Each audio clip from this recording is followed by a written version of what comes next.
So after the ceasefire, we were up on the Euphrates and we're clearing the bunkers. One day we're talking with the commander, we're having our just a stand-up command and staff meeting. Then all of a sudden you hear the ground just rumbles and you hear just this massive explosion on the horizon.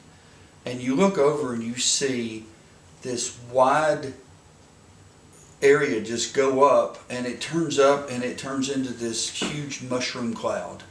And everybody's like, they've just detonated a nuke. The first thing entered everybody's mind, and we're just like, oh my God, the shock wave and the blast is going to hit us here in a minute. We're all scrambling, waiting. Well, then all of a sudden we started having incoming artillery started hitting around us. Blew the tire off a water trailer. The division forward headquarters was just right down the road from us. It wounded somebody there. Well, the shock wave never showed up. Nothing ever. What it was at Tulil, there was a huge airfield. And down that runway were ammunition bunkers. And so the engineers were blowing up the ammunition, or were going to blow up the ammunition there.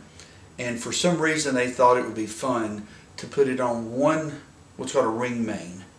So all the charges will go off at one time. Mm-hmm. So all these ammunition bunkers go off at the same time on a 2-mile runway.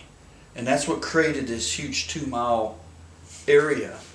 And what was happening is some of the rounds were prime. They were Iraqi 122 and 152 millimeter artillery rounds.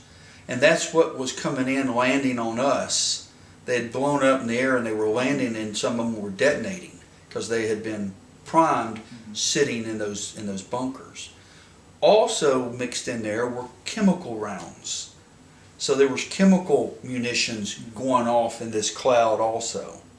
So years later, after the war, I get this letter from the VA saying, hey, we found chemical weapons were detonated that day, and they gave like a bullseye and said, and you were located right here in the 10 ring where it went off. So I always have that letter in case something comes up and you get Gulf War syndrome. It's from when the engineers blew it up. Mm-hmm. But there were dozens of nuclear detonation reports sent in on the radio that day, because everyone saw this huge mushroom cloud thinking it was a nuke. Yeah.